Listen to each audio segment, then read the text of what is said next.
यहाँ पर मैं आपको एक्सप्लेन करने वाला हूँ नंबर ब्लॉक के बारे में। काफी सारी चीजें दी गई हैं नंबर ब्लॉक के अंदर, तो पूरा स्टेप बाय स्टेप आपको एक्सप्लेन करने वाला हूँ।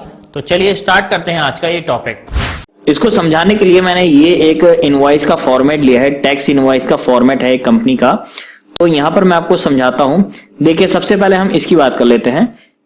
यहाँ पर क्या है, यहाँ पर ये करेंसी के फॉर्मेट दिए गए हैं, यानी कि जैसे कि हमें सेल्स इनवॉइस बनाना है और अमाउंट डालना होता है। जैसे मैं यहाँ पर फॉर एग्जांपल ये डाल लेता हूँ, कुछ भी अमाउंट ले लेते हैं। ये हमने अमाउंट ले लिया है, इसको मैं थोड़ा बड़ा कर लेता हूँ और इसको भी हम बड़ा कर लेते हैं। इसको कर लेते हैं हम 15। ओके, अब यहां पर मैंने इसको सेलेक्ट किया और यहां पर मैं सिंबल चाहता हूं डॉलर आ जाए। ये डॉलर में हम इनवॉइस काट सकते हैं, इंडियन रुपीज में काट सकते हैं, यूरो में काट सकते हैं। तो हमें सिंपल यहां पर क्लिक करना है और यहां पर क्लिक कर देना है। तो इंडियन रुपीज का रा का सिंबल जो है वो यहां पर इस तरह से आ जाएगा। बड़ी आसानी से पूरे को सिलेक्ट करेंगे और यहां पर मैं इंडियन रुपीज का रा सिंबल ले लेता हूं। यहां पर भी आ गया है और यहां पर भी आ गया है। इसी तरह से हम चाहते हैं कि डॉलर आ जाए, तो डॉलर का सिंबल हम ले सकते हैं, ये डॉलर का सिंबल है। और यूरो ले सकते हैं, चाइनीज येन ले सकते हैं, ये वाला। काफी सारे हैं, ये जो भी आप चाहते हैं वो ले सकते हैं। इंडिया में चलता है ये वाला सिंबल रा का, तो हमने ये ले लिया है। ओके, अब एक चीज और है, ये एक्सेल 2007 वर्जन में आपको नहीं मिलेगा। ये आपको एक्सेल के लेटेस्ट वर्जन में 2016 में या 2019 में आपको ये मिलेगा। और 2007 में आपको करना है तो उसके अंदर आपको मैनुअली डालना पड़ेगा। चलिए चलते हैं हम नेक्स्ट। परसेंटेज के अंदर क्या होता है, जैसे कि हमने बिल के अंदर ये यहाँ पर परसेंटेज ले रखी है, तो इस तरह से हमें परसेंटेज में लिखने के लिए इसका यूज कर सकते हैं हम।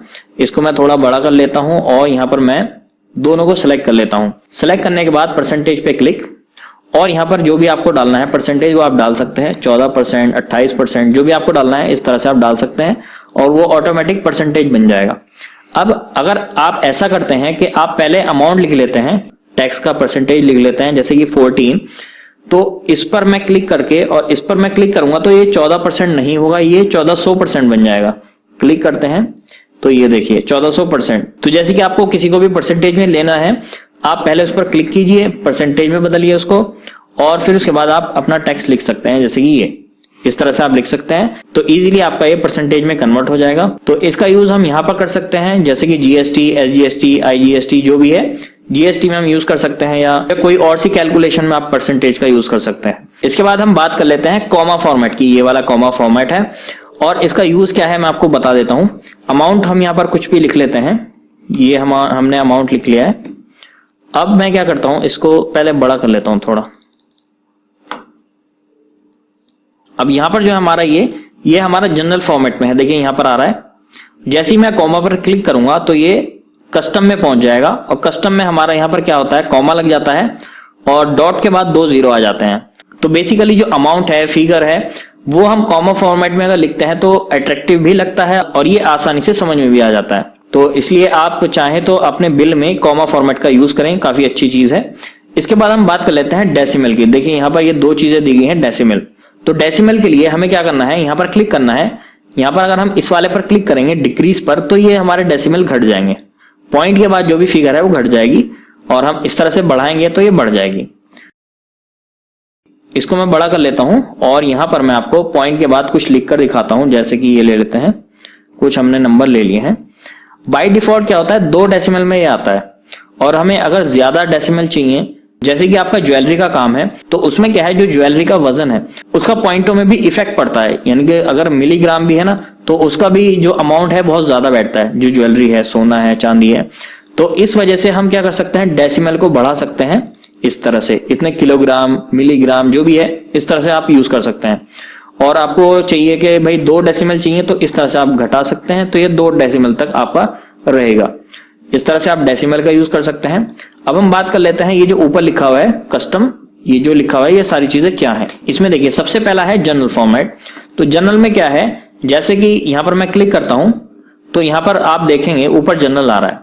यहां पर मैं क्लिक करता हूं तो ये जनरल है। मेनली हमारा जो टेक्स्ट आता है वो जनरल फॉर्मेट में ही आता है। इसके बाद मान लीजिए इस पर मैं क्लिक करता हूं तो ये हमारा देखिए अमाउंट लिखा हुआ है, तो ये अकाउंटिंग फॉर्मेट में होगा ये वाला। इसके बाद देखिए नंबर है, तो नंबर में मान लीजिए मैं यहाँ पर ले लेता हूं कोई भी एक नंबर, ये मैंने ले लिया है। एंटर करते हैं, इसको हम कर लेते हैं बड़ा, और यहां पर मैं इसको कन्वर्ट कर देता हूं नंबर में। तो नंबर में क्या होगा, नंबर में ये डॉट के बाद 2 जीरो आ जाएंगे डेसिमल, और इसमें कॉमा नहीं आता है। नंबर फॉर्मेट अगर है तो उसमें कॉमा नहीं आएगा, और अकाउंटिंग फॉर्मेट अगर मैं इसमें कर दूं ये वाला तो कॉमा आ जाएगा, देखिए। और मेरा रा का सिंबल भी आ गया जो मैंने यहां पर सेट कर रखा है। तो इस तरह से ये आपका अकाउंटिंग और नंबर फॉर्मेट होता है। करेंसी वाला भी वही है जो मैंने अभी आपको बताया है। इसके बाद है शॉर्ट डेट और लॉन्ग डेट। ये काफी अच्छी चीज है।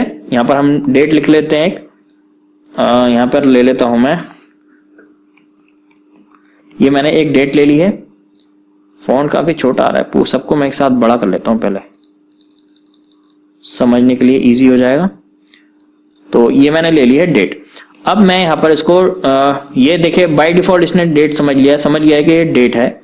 और अब ये यहां पर मैं करता हूं लॉन्ग डेट। तो लॉन्ग डेट में क्या होगा, ये डेट लंबी हो जाएगी, यानी कि 12 मई 2019 इस तरह से इसने दिखा दिया। ये कहलाती है लॉन्ग डेट। अब शॉर्ट डेट कौन सी है, शॉर्ट डेट पर क्लिक करते हैं तो ये इस तरह से जो आती है ये 12 मई 2019, ये हमारी शॉर्ट डेट कहलाएगी। इसके बाद चलते हैं नेक्स्ट है टाइम। टाइम के लिए क्या करना है, मैं इस पर क्लिक करके टाइम फॉर्मेट इसको दे देता हूं टाइम, और यहां पर मैं टाइम डाल देता हूं 11:50 और 12 सेकंड। एंटर करेंगे तो इस तरह से टाइम फॉर्मेट में आएगा। और यहां पर देखिए इस टाइम के अंदर मुझे मान लीजिए 2 घंटे बढ़ाने हैं, तो मुझे क्या करना पड़ेगा, इसमें उसी तरह से लिखना पड़ेगा। यहां पर मैं ले लेता हूं, हमें 2 घंटे कैसे बढ़ाने पड़ेंगे, 2 उसके बाद कॉलन, फिर 00 फिर कॉलन 00 एंटर, यानी कि घंटे मिनट सेकंड। अब मैं इन दोनों को जोड़ देता हूं, तो यहां पर मैं फॉर्मूला लगाता हूं equal to this plus this, इसके बाद एंटर। तो देखिए इसने क्या करा है, 11 में 2 जोड़ दिए हैं ये वाले, यानी कि 13:50 और 12 सेकंड। ये देखिए इस तरह से इसने टाइम दिखा दिया है। तो ये हमारा टाइम फॉर्मेट होता है। इसके अंदर परसेंटेज फॉर्मेट मैंने अभी ये वाला आपको बता दिया है, वो क्लियर हो गया आपको। इसके बाद है फ्रैक्शन। फ्रैक्शन में क्या होता है, जैसे कि हमें बटे में लिखना होता है, आपने मैथ में पढ़ा होगा, मैं आपको दिखाता हूं। फॉर एग्जाम्पल मैं लेता हूं 45.25, तो इसके अगर हम बटे में लिखें 45 सही 1/4 आएगा। देखिए मैं इसको फ्रैक्शन में कन्वर्ट करता हूं, तो देखिए 45 सही 1/4। और अगर मैं इसको लेता हूं 0.75 लेंगे, 20.75 लेते हैं, तो यहां पर आएगा 20 सही 3/4। देखिए मैं कन्वर्ट करता हूं 20 सही 3/4। तो ये आपने मैथ में पढ़ा होगा, आपने जब बचपन में मैथ पढ़ी होगी, जब भी आपने पढ़ी होगी तो आपने इसको देखा होगा कि इस तरह से आता है। तो इसको हम फ्रैक्शन फॉर्मेट कहते हैं। नेक्स्ट है साइंटिफिक फॉर्मेट। ये जो साइंटिफिक वर्क करते हैं उनके लिए होता है, जैसे कि मैं यहां पर ले लेता हूं, ये मैंने नंबर ले लिया है, इस पर मैं क्लिक करके और इसको मैं यहां पर साइंटिफिक पर क्लिक कर देता हूं, तो ये इस तरह से साइंटिफिकली कन्वर्ट हो जाता है। वैसे इसका काफी कम यूज होता है। चलते हैं नेक्स्ट। अगला है टेक्स्ट। तो टेक्स्ट में क्या है, जैसे कि हमारा ये है, ये टेक्स्ट लिखा हुआ है, ये टेक्स्ट लिखा हुआ है, तो ये हमारा जनरल फॉर्मेट में है। इसको हम टेक्स्ट में भी करेंगे तब भी हमें कोई फर्क नहीं पड़ेगा। ये देखिए तो टेक्स्ट फॉर्मेट में आ गया है। बहुत सी जगह टेक्स्ट फॉर्मेट की जरूरत पड़ती है, तो वहां पर हमें टेक्स्ट फॉर्मेट करना पड़ता है, और बहुत सी जगह हमें नंबर में कन्वर्ट करना होता है, तो हम यहां पर क्लिक कर देते हैं नंबर्स पर। ओके, तो ये था एक्सेल का चैप्टर नंबर 5, जहां पर मैंने आपको एक्सप्लेन किया नंबर ब्लॉक के बारे में। अगर आपको समझ में नहीं आया है तो वीडियो को दोबारा देख सकते हैं। और चलिए अब शुरू करते हैं आज का अगला टॉपिक।